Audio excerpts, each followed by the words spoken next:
L'objectif de cette vidéo, c'est de voir comment utiliser les comparaisons.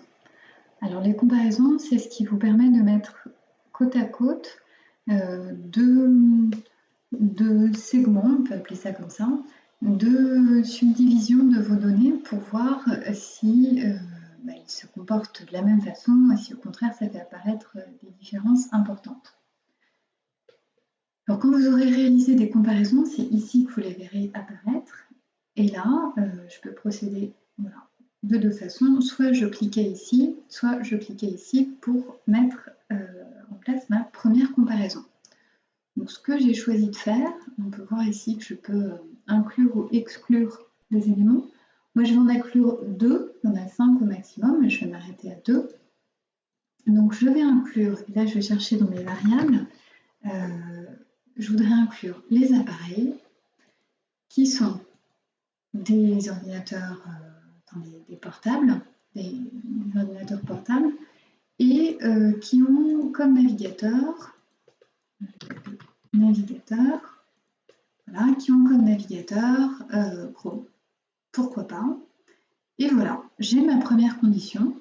Je pourrais en ajouter plus. On voit ici, j'ai et, donc je peux inclure, etc. et inclure, etc. Donc là, j'ai les gens qui ont un desktop et qui utilise Chrome, je l'applique et je vois apparaître ici mon nouveau, on peut l'appeler segment, en tout cas mon nouveau jeu de données qui comprend donc ces utilisateurs-là.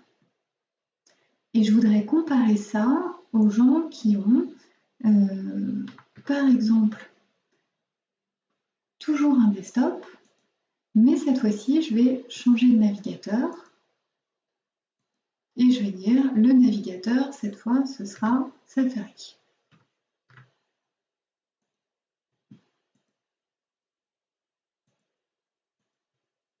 Donc la même chose, j'applique. Et ce qu'on voit, donc là je suis dans les rapports instantanés.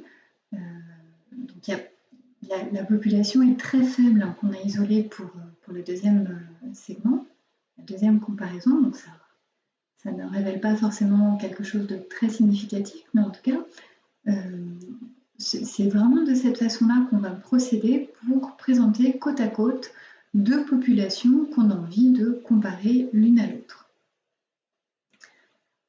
Alors ici, j'ai gardé par défaut tous les utilisateurs, c'est ce que je vais avoir lorsque je ne fais pas de comparaison. Si je veux faire un peu de place et garder uniquement ces deux comparaisons, je vais juste cliquer sur la petite croix ici et ça va donc me mettre face à face les deux populations que j'ai isolées pour pouvoir les comparer. Donc ici, je peux ajouter encore une autre comparaison si je le souhaite.